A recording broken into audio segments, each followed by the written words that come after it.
ça se termine pas. Alors, je vais faire une présentation rapide un petit peu de mon parcours qui m'amène à la présentation que je vais vous faire aujourd'hui.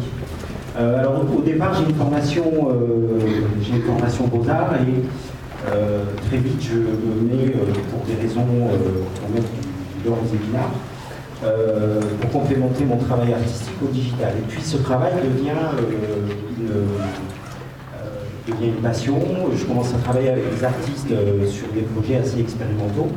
Et puis, l'industrie, le commerce, etc., le grand public s'intéresse de plus en plus aussi au digital. Et donc, je me retrouve avec un savoir technique et artistique qui est assez demandé. Et je commence à travailler sur des grands sites, des grands portails, en particulier avec Tiscali, Nomad, Libertysurf, que vous connaissez peut-être, qui est un peu le pionnier, en tout cas des startups françaises, et on se rend compte on se rend compte très vite que en tout cas la couche artistique qu'on met en place ne suffit pas, qu'il faut aller sur l'ergonomie. Et on commence à ce moment-là à mettre en place des méthodes de travail qui allaient être les méthodes qu'on allait retrouver, les processus qu'on allait retrouver dans tout ce qu'on appelle le UX aujourd'hui. On a commencé notre premier test utilisateur en 1999. Alors on utilisait même le mot architecture d'information sans savoir exactement ce que c'était, parce qu'on architecturait de l'information et il s'avérait que ce mot-là ensuite est devenu effectivement un des fondamentaux en tout cas des approches. Et puis j'ai eu l'occasion ensuite d'aller travailler en Californie où j'ai un petit peu rencontré mes frères, où je me rendais compte que je n'étais pas isolé et que les méthodes de travail qu'on appliquait là-bas étaient enseignées dans les écoles et appliquées dans l'industrie par l'ensemble des personnes en tout cas qui travaillaient autour de cette problématique UX. Et en rentrant en France, j'ai fondé une agence avec deux partenaires qui s'appelle Galit, qui emploie aujourd'hui 40 UX designers. Ils sont là en permanence dans l'agence, et cette agence, ce qui est intéressant, c'est qu'elle vient de se joindre à un groupe qui s'appelle PwC, et de voir en fait que cette partie du UX, et en tout cas autour du service design, aujourd'hui intéresse au niveau stratégique. Ce n'est plus uniquement ce qu'on voyait avant, c'était des agences qui se faisaient racheter par des SS2I, là c'est le cas comme ça. C'est l'expérience design qui remonte sur la stratégie. Donc l'expérience design qui devient aussi une fonction régalienne dans la stratégie et en particulier autour du design de services. Alors, j'ai ensuite, je me suis rendu compte d'une chose après 10 ans de pratique, c'était que le digital ne suffit pas. Le digital lui-même ne suffit pas, et qu'il y avait deux choses importantes, en tout cas, sur lesquelles il fallait travailler dans les entreprises, ou même en tout cas dans les startups ou dans les organisations telles qu'elles soient. C'était une partie sur les modes de travail, et une partie sur ce qu'on peut appeler le business model. Et qu'on avait beau mettre toute la technologie, tout le marketing et toute l'esthétique qu'on voulait dans un produit, si on ne travaillait pas les modes de travail et si on ne travaillait pas les business models, l'innovation peut venir aussi de ces points-là.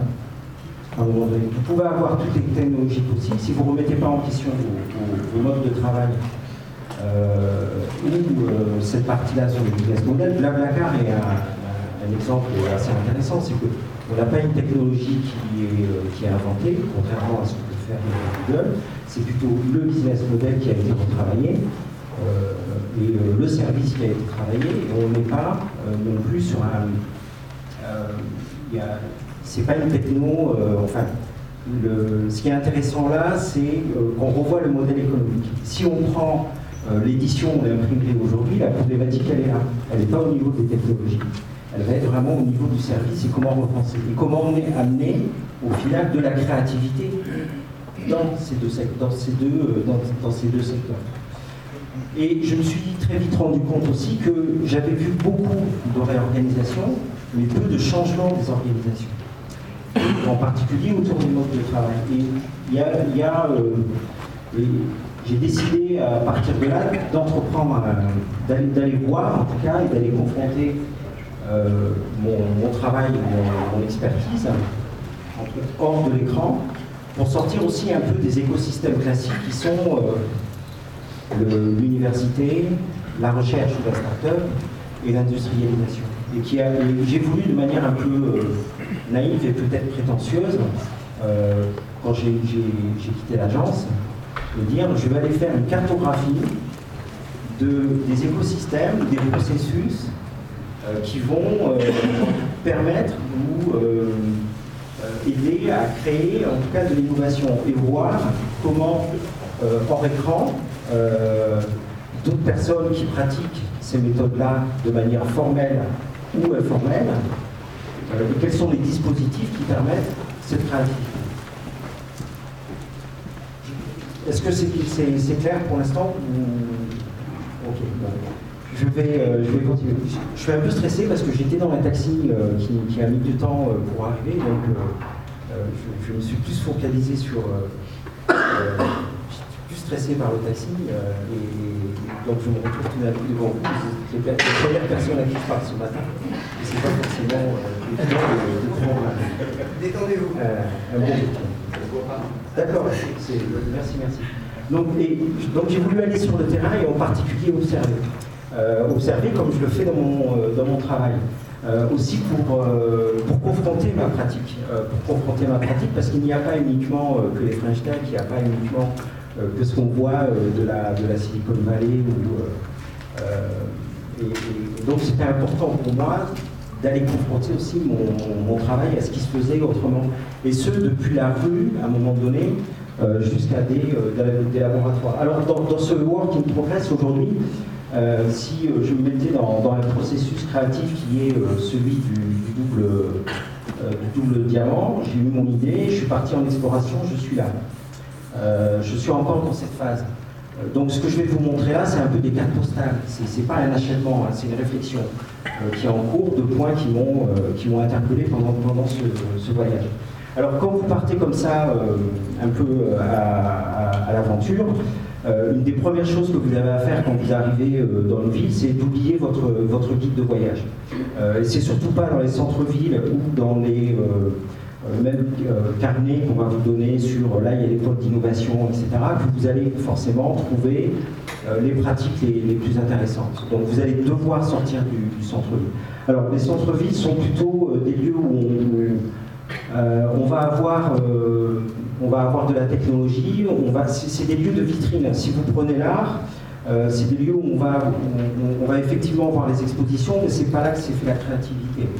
Si vous prenez le domaine du théâtre ou même de la musique à Paris, c'est plutôt dans le 9-3 que ça va se faire que dans le centre de Paris ou à la Défense. En fait, il y a plus de créativité dans un département comme le 93, où vous pouvez en avoir à la Défense. Donc c'est intéressant d'aller visiter ces marches. Alors, votre meilleur ami pour aller visiter ces marches et pour sortir de ces contextes, c'est d'avoir un vélo.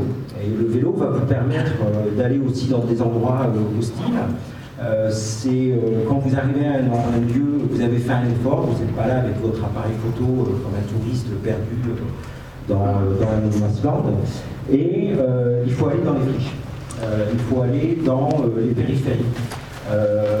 Et alors ces périphéries, c'est là que vous allez aussi retrouver, je parlais des artistes tout à l'heure, mais il n'y a plus de place dans les centres-villes pour faire des ateliers, donc vous devez aller à l'extérieur. C'est là aussi où on va rencontrer des aides, des ONG, des associations qui vont faire un travail qui va peut-être être un modèle, en tout cas de pratiques qui vont être adoptées demain. Et c'est intéressant donc de sortir de ce cadre-là.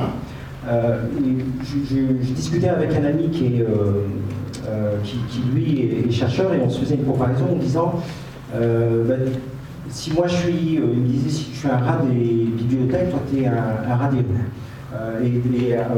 Ensuite ça n'empêche pas qu'on confronte nos visions. Alors ce qu'il y a d'intéressant quand on est service designer aussi d'aller dans les friches, c'est de se confronter à ce qui est en train de se faire. Alors on parle beaucoup de smart city, de ville connectée, de manière de revoir les transports, l'urbanisme, et en particulier autour de la co-création, qui est un des éléments principaux en tout cas autour des approches design. Et lorsque vous prenez votre vélo et que vous vous baladez, vous allez vous retrouver en face, quand vous allez sortir effectivement du centre-ville, vous allez vous retrouver dans des endroits hostiles. Et ces endroits hostiles, quand vous arrivez là, il y a une espèce de waouh. Alors, c'est quand même terrible, n'empêche que ça reste une ruche. Ça reste une ruche qui est confrontée, on le voit ici, au centre, au nouveau centre. Ça, c'est à Bombay, où il y a en fait ici toutes les startups qui sont en train de se mettre en place, les nouveaux business centers, il y a tous les immeubles avec les nouvelles résidences connectées ou autres, ce que vous voulez. On a les panneaux publicitaires qui sont là, mais ces panneaux nous tournent le dos, en tout cas ils ne sont pas faits pour les personnes qui sont là. Il y a de l'habitat, il y a de l'agriculture et il y a une activité. Et dans cette activité, aussi terrible soit-elle, il y a quand même énormément de créativité aussi qui se fait. Alors, si je suis obligé de regarder ça, même si je ne suis pas un expert, d'aller voir des modèles, en tout cas, de ce qui peut se faire et de ce qui peut aussi nous nourrir ou être intéressant pour nous. En fait, tous les espaces qu'il peut y avoir, tous ces espaces de friches vont être repris par les populations. Ici, c'est au bord des voies ferrées que j'ai dessinées ici, où n'importe quel espace ou mètre carré va être récupéré, nettoyé, en fait, pour pouvoir planter des plantes, pour survivre, déjà pour eux, et puis aussi pour pouvoir les vendre. Alors, il y a un projet qui est intéressant dans la ville de Todd Modern, en Angleterre, c'est de devenir autosuffisant en fruits et légumes d'ici 2008. C'est-à-dire de ne plus avoir de moyens que les habitants et que tous les espaces publics deviennent des jardins et qui soient en même temps cultivés par la municipalité, par la population, et qu'il n'y ait plus de camions ou de transporteurs qui viennent dans la ville, mais qui soient complètement autonomes. Alors ces produits, on va les retrouver là. On va retrouver tout ce qui va être lié au recyclage, n'importe quel morceau de bois ou autre va être récupéré, va être reponcé pour qu'il soit réutilisable. Et ce qui est intéressant, c'est que les gens qui arrivent dans ces bidonvilles arrivent avec un savoir-faire. Il y a même une start-up de vêtements qui s'appelle Opipium, en fait, qui a été auprès de ces populations-là pour chercher un savoir-faire sur comment tanner en fait des peaux de poisson pour en faire un objet, un cuir à valeur ajoutée. Et la manière dont ils le tannent est vraiment intéressante. Ils ont retrouvé ce savoir-là qu'à travers des pêcheurs qui étaient venus s'installer dans les bidonvilles. Il faut savoir que c'est 900 millions de personnes, c'est-à-dire que c'est les États-Unis et toute l'Europe réunie qui vont, d'ici 2020, habiter dans ce type de logement. Donc, quand je travaille sur les Smart Cities, et qu'on me demande de revoir les transports, quand je vais à Paris et que je vois les sujets autour du Grand Paris, c'est un peu le décalage est énorme. Et je ne peux pas aujourd'hui, dans cette mondialisation, ne pas porter un regard sur ce qui se fait là aussi. Et j'ai autant été à Dubaï, dans des villes comme en Iran ou en Amérique du Sud, et cette confrontation est réelle.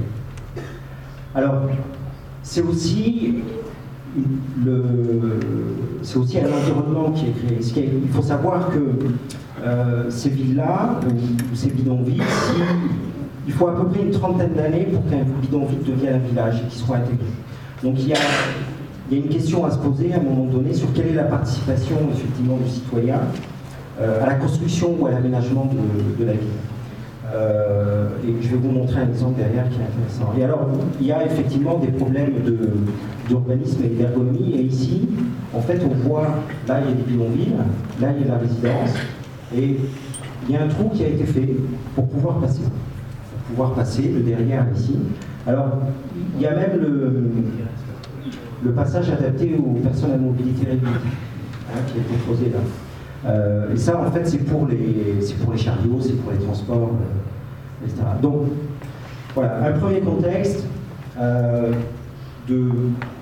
un peu, j'ai du mal à dire, mais de co-design contraint et forcé, avec une adaptation dans un monde hostile. Le deuxième exemple qui est intéressant, c'est à la foire internationale de Rotterdam, qui se fait avec l'agence ZUS, qui s'appelle le test de site de Rotterdam, où en fait, dans une zone complètement enclavée, ils ont décidé de refaire eux-mêmes, en tout cas les parcelles, qui allaient complètement désenclaver là, il y a une freeway, il y a ici des zones de voies ferrées, et puis il y a encore là une autre zone, donc ils ont décidé, on voit là, il y a des jardins collectifs, etc., de se réapproprier ce lieu en se construisant leur propre parcelle pour pouvoir passer d'un endroit à un autre. Ce qui est intéressant, ils ont monté une plateforme digitale où les gens pouvaient construire de manière collaborative la passerelle entre eux. Donc sur chaque planche, on va retrouver le nom des personnes qui ont participé à ce projet.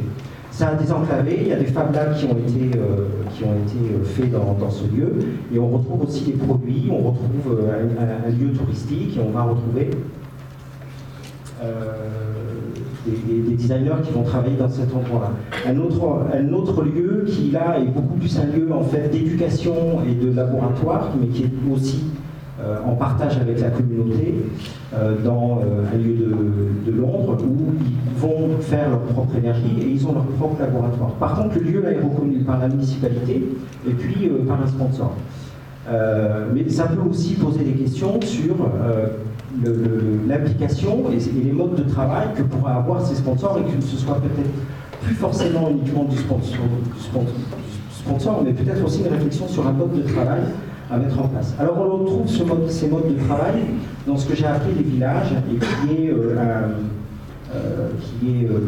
qui là est assez intéressant, c'est le regroupement de partenaires. Alors Viara est un exemple assez intéressant parce que j'ai jamais vu ça. J'ai vu, il y a des choses comme le Numa à Paris ou autre, mais c'est rare de voir en fait tout un ensemble de partenaires, que ce soit une école, que ce soit un centre de partage, que ce soit un lab, des produits qu'ils ont sortis eux-mêmes et un incubateur qui vont travailler ensemble. Et en plus, ils sont actifs, ils vont avoir un rôle social dans la société, c'est qu'ils vont travailler sur des problématiques de terrain. Et ici, on a un exemple sur comment améliorer en tout cas la vie des femmes sur la période de grossesse. Mais ils utilisent toutes les méthodes de design thinking qu'on emploie en tout cas aujourd'hui. Pareil avec des lieux de coworking qui eux vont être en réseau international. Donc ce qui fait qu'on se retrouve dans des lieux qui sont implémentés dans différents endroits. Dans chaque structure, en fait, on va avoir différentes, soit une agence, un studio, etc.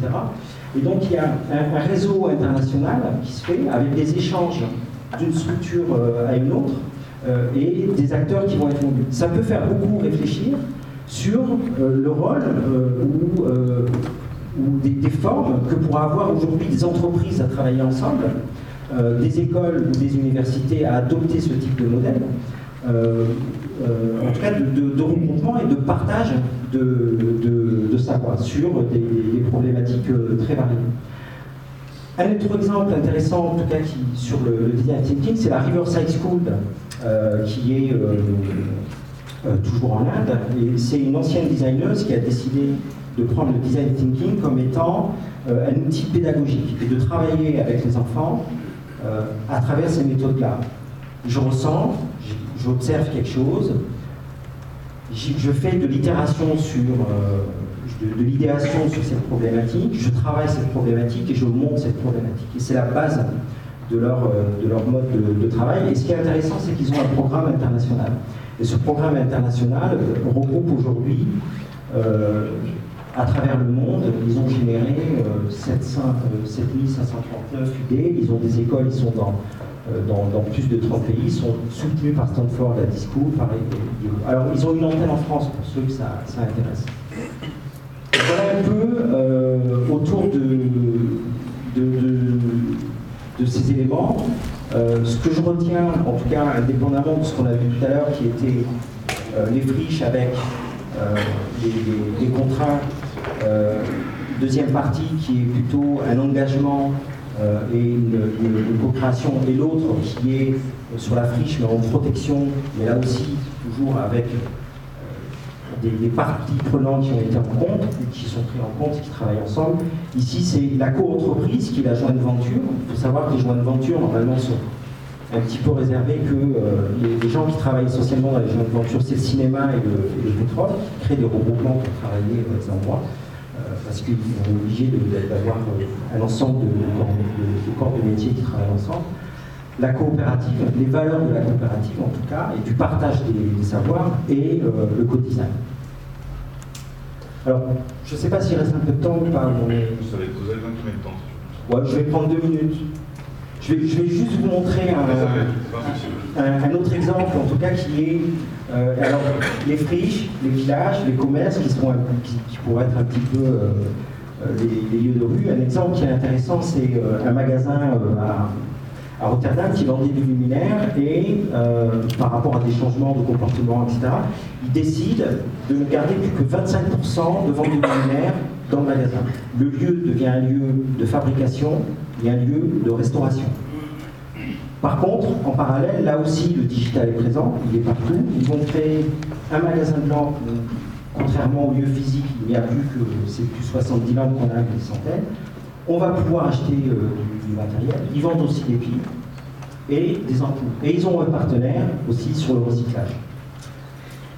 Ce qui est intéressant, je fais un switch, c'est de prendre un produit, par exemple tel que les fleurs, et de voir aussi toutes les variétés et les manières qu'on pourrait avoir de les vendre. Alors ici, c'est un coiffeur qui est en même temps fleuriste en Thaïlande. Là, c'est un local qui décide non plus de vendre de la plante industrielle, mais juste de la fleur de saison. Donc pareil en cercle court, ou bien ici de la plante d'occasion. Et là, alors ça c'est intéressant, c'est l'épicerie digitale à Paris, où ils vont carrément eux-mêmes ramasser les fleurs dans les périphéries, au bord des autoroutes, au bord de la route. Alors ils sont arrêtés une fois sur 2. Par contre, ils ont un succès fou avec ça, et ils organisent plein d'événements. Ils ont travaillé pour des cabinets de mode, pour plein de boutiques, pour des restaurateurs, etc. Et donc, il y a une manière un peu, ce qu'on appelle, en tout cas, de bidouille et d'innovation frugale dans ces attitudes. Et en plus, si on remet là-dessus des couches de digital, si on imagine des services de partage de fleurs ou autre, ça peut atteindre une puissance assez importante. Cet autre exemple est intéressant parce que c'est un lieu en fait où pareil, on est tout en économie circulaire. Et par contre, si on regarde, il n'y a aucun écran, il n'y a aucun objet industriel, tout est de la récup. Même là sur les tables, c'est une vulgaire bouteille d'eau avec pareil des fleurs sauvages. Et il n'y a plus du tout de choses qui n'ont pas été faites par eux. On est vraiment dans les makers. On est dans les makers et en même temps on est dans une économie circulaire et on est dans une forme de coopérative. Dernier point. On est là devant la devanture d'une boutique, il n'y a plus de marque, on montre simplement des objets qui vont être là, on vend de la photo, on est un bookstore et on vend des vélos. Et l'enseigne, c'est ça. La marque a disparu. En fait, c'est la démarche et la manière de faire qui va créer l'image et qui crée aussi une nouvelle esthétique. Et on n'est pas en Inde, on est à Rotterdam, dans une des villes phares, en tout cas autour du design. Et on reprend cette esthétique et cette manière de faire. Voilà. Ce petit panorama, je pourrais en faire 2 heures. Merci en tout cas.